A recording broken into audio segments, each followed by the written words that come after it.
Lorsque nous nous sommes unis, nous étions très centrés sur notre carrière dans le domaine des loisirs. Nous ne pensions pas à notre famille. De grandes choses arrivaient à Eric et Nancy Pierre. Ils venaient de se marier. Nancy était enceinte et ils avaient tous deux donné leur cœur au Seigneur. Mais un jour, tout changea, le jour où le bébé devait naître. Je me suis mise à saigner.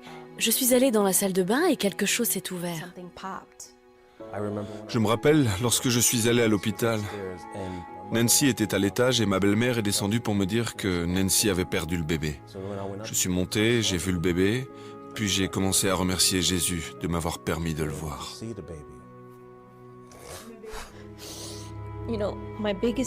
Ma plus grande crainte, c'était de sortir de l'hôpital sans bébé. Comment allais-je expliquer cela aux gens? Je sers un sauveur ressuscité qui fait des miracles. Comment allais-je pouvoir leur expliquer qu'il n'y avait pas de bébé? Le temps passa et ils se rapprochèrent du Seigneur. Cela s'est produit et il doit y avoir une raison. Je ne connais pas cette raison, mais je sais qu'il y en a une. Nous avons ainsi commencé notre guérison et nous avons été soutenus par nos connaissances. Et rapidement, la vie a repris son cours normal. Dans les années qui suivirent, non seulement Dieu guérit leur cœur brisé, mais il les bénit avec d'autres enfants. Et plusieurs années plus tard, Nancy fut à nouveau enceinte de leur troisième enfant. Il devait être 5 heures du matin et j'ai senti une lourdeur à l'estomac. J'avais presque l'impression que lorsque je me retournais, mon estomac se retournait avec du retard. Depuis la fausse couche, nous savions que nous ne voulions pas prendre de risques. Et nous sommes immédiatement allés à l'hôpital. Lorsque j'ai entendu le médecin dire « Nous devons y aller maintenant », j'ai tout de suite dit au Seigneur « Seigneur, non, pas encore. S'il te plaît, Seigneur, je ne pourrai pas le supporter encore une fois. » Ils ont emmené Nancy d'urgence en salle d'opération pour une césarienne. Ils faisaient tout en même temps. Ils me transportaient sur le lit, me mirent une intraveineuse dans le bras, me firent l'anesthésie. Tout a été fait en même temps. Ils ont dû réanimer le bébé parce qu'il était mort, baignant dans le sang pendant 3 minutes. Le médecin de Nancy, le docteur Léontine Narcisse.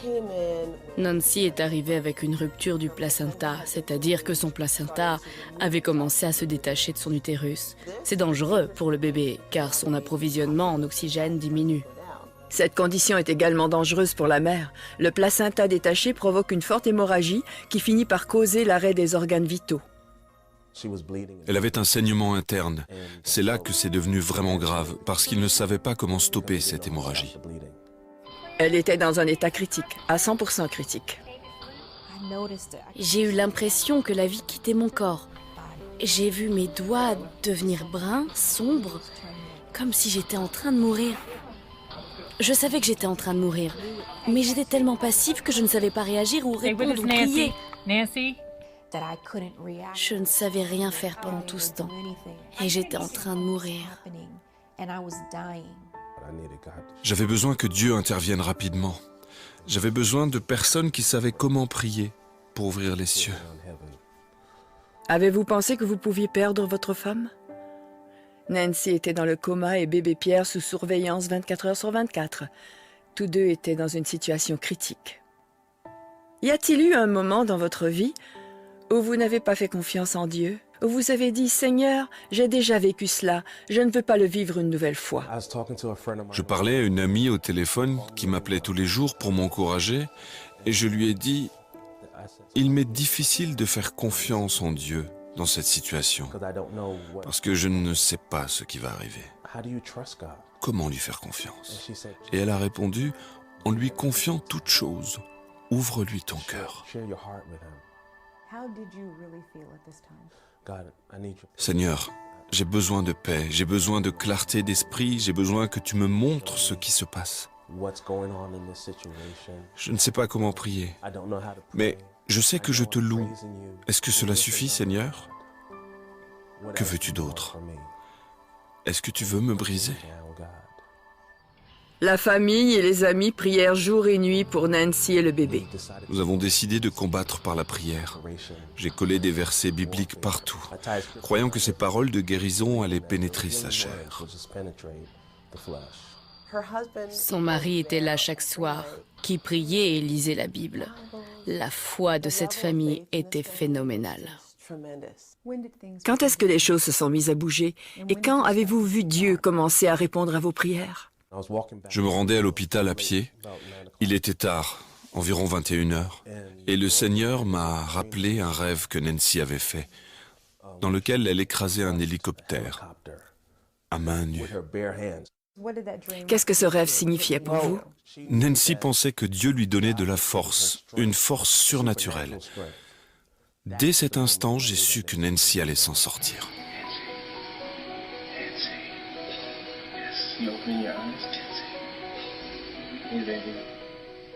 Après 11 jours et des prières incessantes, Nancy se réveilla. Ils pensaient que j'allais être un légume, que j'aurais des problèmes pour marcher ou penser. Pas du tout. Dieu m'a rétabli entièrement. Non seulement il m'a guéri, mais il m'a entièrement rétabli. J'avais tout mon esprit, ma mémoire à long terme, à court terme. Seul Dieu peut faire cela. L'homme peut faire un petit peu, il vous recolle et vous vous en sortez un peu de travers, mais seul Dieu peut vous rétablir entièrement. En fait, seulement 3 jours après sa sortie du coma, Nancy put quitter l'hôpital. Il n'y a pas eu juste un miracle, il y en a eu 2. Dieu avait miraculeusement guéri leur petite fille également. Ils l'ont évaluée sous toutes les coutures et ils ne purent pas y croire. Ils l'ont pratiquement mise dehors. Votre bébé est plus que normal. Votre fille est même intelligente. Elle peut partir, elle n'a pas besoin de nous. Aujourd'hui, Nancy et Eric ont 4 beaux enfants, dont leur bébé miraculé Naomi, qui est à présent une petite fille de 4 ans pleine de vie. Je veux parler au monde entier de la puissance de guérison de Jésus-Christ. Vous devez comprendre que Dieu existe.